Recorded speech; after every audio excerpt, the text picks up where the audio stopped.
Viernes 7 de enero, lección número 2, el mensaje de Hebreos, para memorizar. Ahora bien, el punto principal de lo que venimos diciendo es que tenemos tal sumo sacerdote, el cual se sentó a la diestra del trono de la majestad en los cielos. Hebreos 8:1.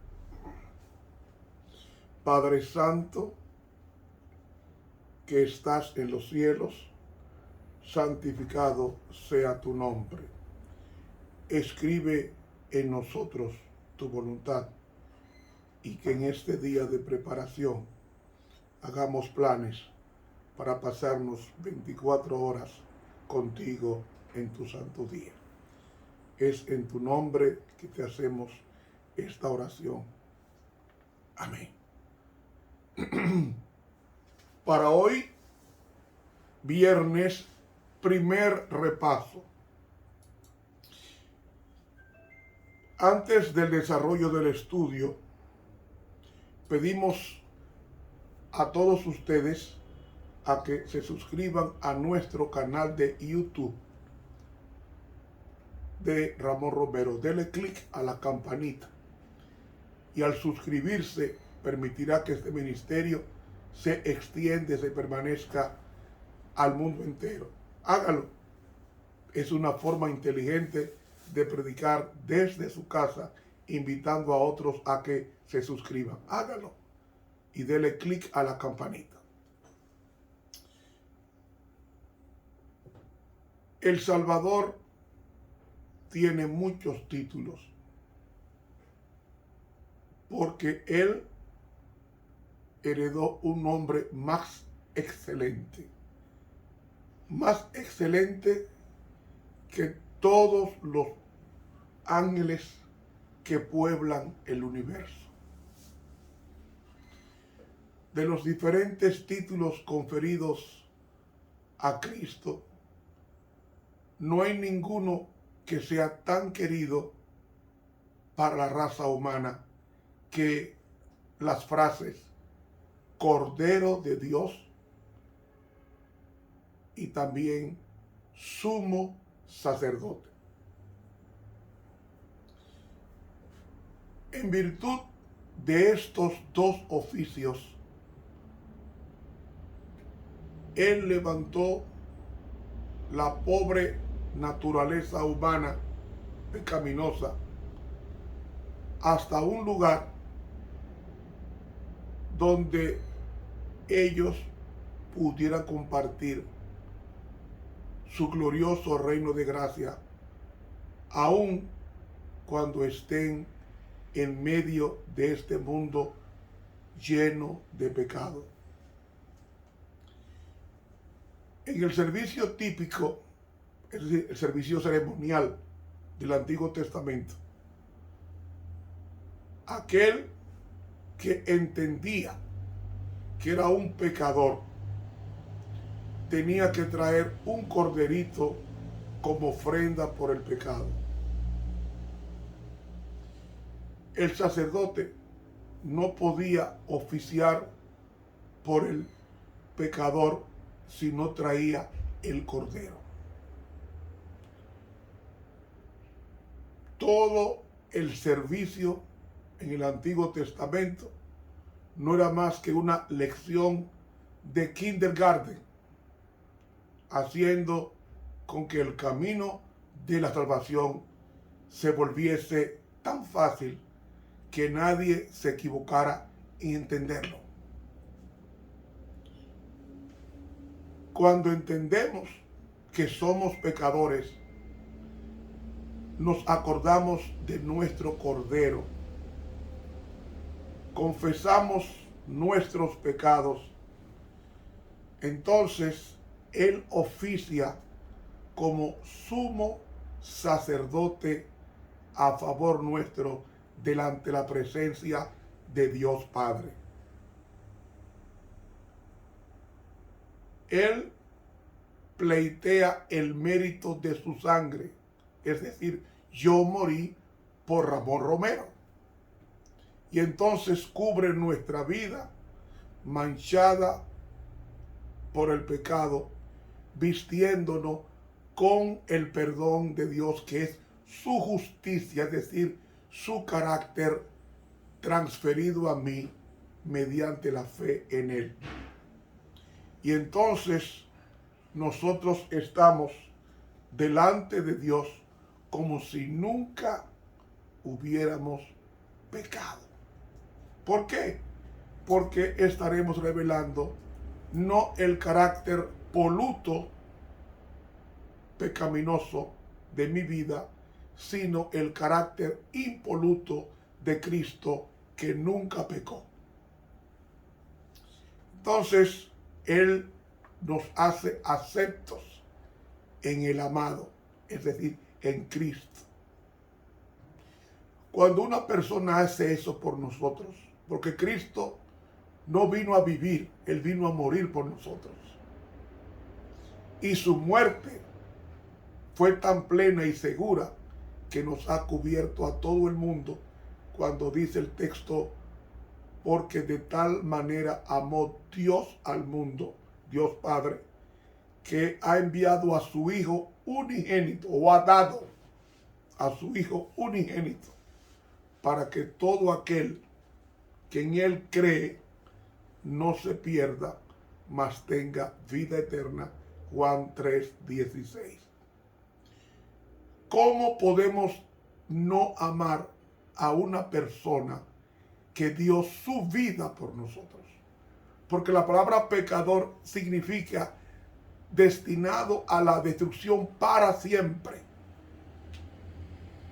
Y Cristo vino, y aunque no pecó, Dios lo trató por los pecados míos y los tuyos y del mundo entero, para que con su muerte nosotros tengamos acceso al trono de la gracia en la oración y hallar gracia para el oportuno socorro. Eso es un tremendo mensaje irresistible. Cristo pudo haber dicho a Dios Padre, me voy, y el juicio retributivo hubiese caído sobre cada pecador. Pero Cristo dijo, el Padre me ama porque yo doy mi vida. ¿Por qué el Padre me ama? Porque yo doy mi vida. Y aún el infinito amor del Padre por su Hijo fue aumentado por causa de esa actitud inconmensurable. En el Cordero, la sangre de la ofrenda por el pecado era rociada en el atrio, y después el sacerdote entraba al santuario con la sangre para presentarla delante de Dios. Cristo dio su vida como un sacrificio por el pecado aquí en la tierra, y cuando entró en el santuario celestial, entró como sumo sacerdote y se le llamó precursor. Bajo ninguna circunstancia, excepto cuando entró dentro del velo del santuario celestial, le es aplicado ese nombre al Salvador como precursor. Ustedes saben que en todas las formas monárquicas de gobierno, el precursor era una figura familiar, en uniforme, con grandes cuellos, plumas ondeantes, cabalga adelante y anuncia la aproximación del carruaje real. Y aun cuando él sea siempre saludado con alegría por las muchedumbres expectantes, Él no es el centro de atracción. Los ojos de la multitud no lo siguen cuando Él pasa, sino que están fijos en el camino por el cual Él venía. ¿Para qué? Para ver las primeras vislumbres del personaje real, de cual Él es el precursor.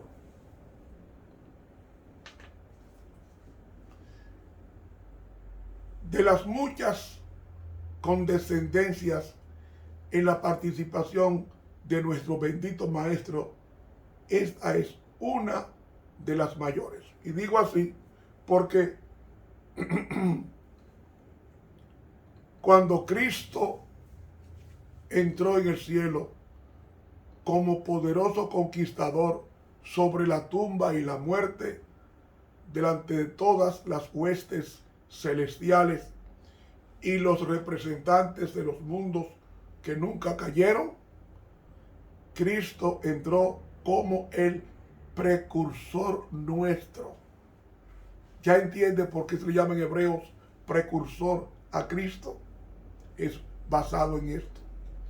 Y Él presentó las primicias, es decir, aquellos traídos directamente de sus tumbas cuando Él resucitó, como una muestra de la raza por la cual Él había muerto, para poder resucitarla, dirigiendo así entonces la atención de aquella maravillosa asamblea que vinieron al camino al mirar. Por realeza, sí, por realeza adquirida a través de su preciosa sangre. Oiga, la sangre de Dios. Y usted dirá, pero es que Dios no tiene sangre, porque Dios no es engendrado. Dios no es engendrado, pero cuando se humanó, tenía que tener carne y sangre como el humano para poder rescatarnos del pecado en su naturaleza humana, sin pecar, con una naturaleza humana, pero no pecó. Y esa sangre representa su vida. Así que Cristo ve en nosotros que somos una compañía de pobres y de débiles seres humanos mortales, que nos levantamos y nos caemos. Pero cuando vamos a Dios tales como somos y aceptamos su sacrificio en el Calvario, somos herederos de Dios y coherederos con Cristo. Y tiene mucho significado para nosotros que Cristo haya entrado más allá del velo como nuestro precursor, ya que todo el cielo está esperando la iglesia de Dios en la tierra.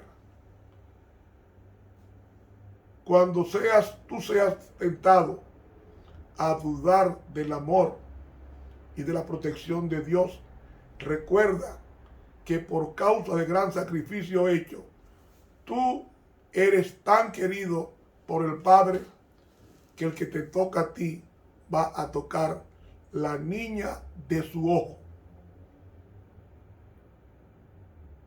El cielo y la tierra están muy unidos desde que Cristo traspasó el velo como nuestro precursor. De ahí que la atención de cada ángel está centrada en aquellos esforzados que siguen las pisadas de Cristo. ¿Por qué?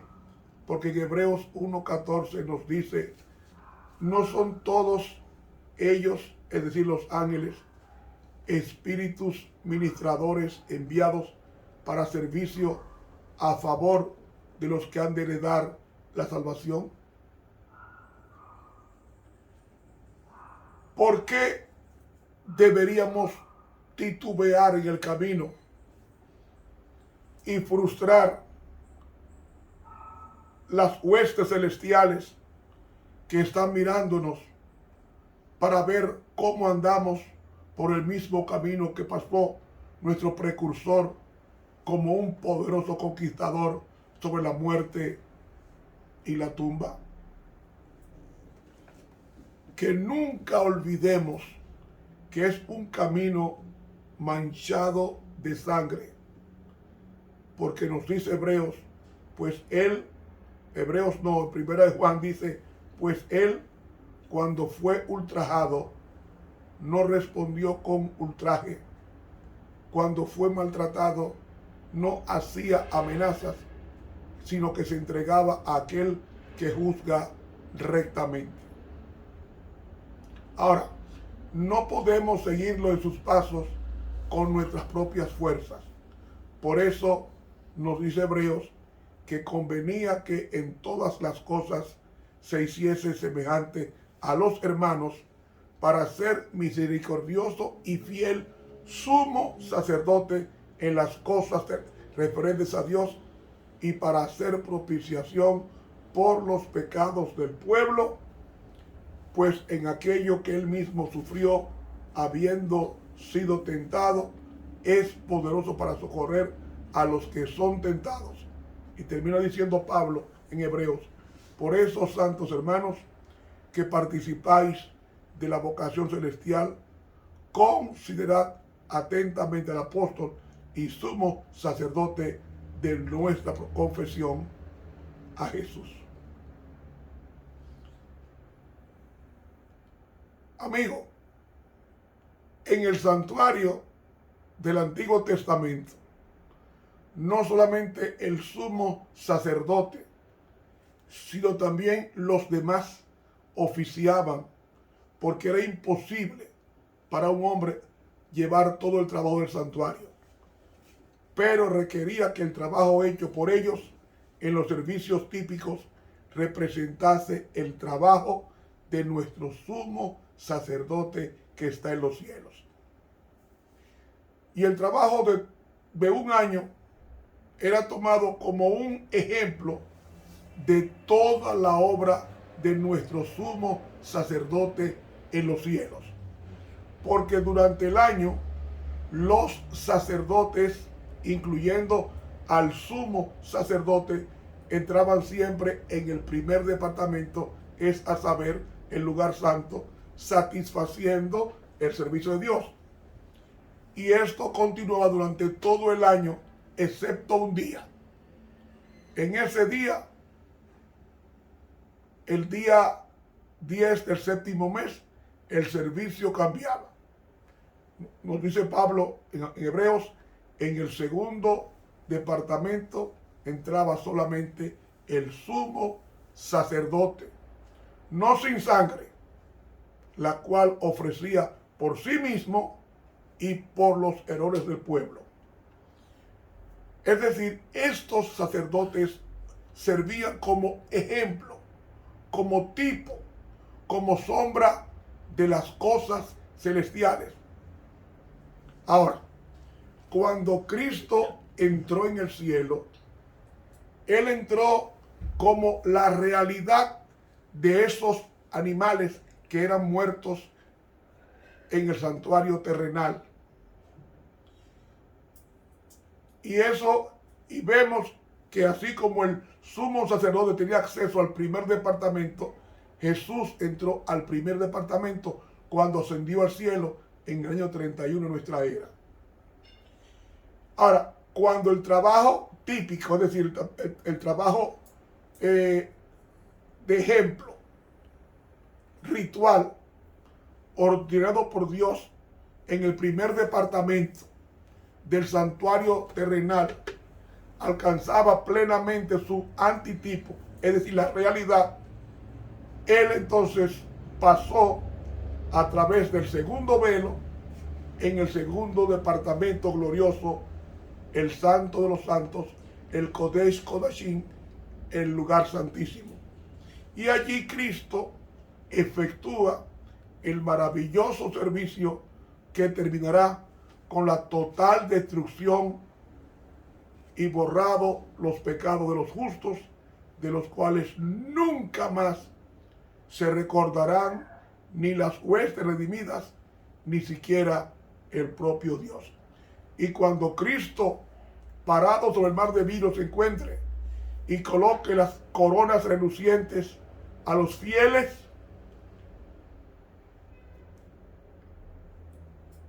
Él verá en ellos el trabajo de su alma y va a quedar satisfecho y se regocijará con ellos a través de los cánticos que se van a elevar, y todo el cielo va a cantar la melodía que dice: a aquel que está sentado en el trono y el Cordero sea el honor y la gloria y la honra y el dominio por los siglos. Amén. Hermanos, confiemos que tenemos un sumo sacerdote que intercede por nosotros en los cielos. Que Dios nos bendiga. Estuvo contigo el profesor Ramón Romero.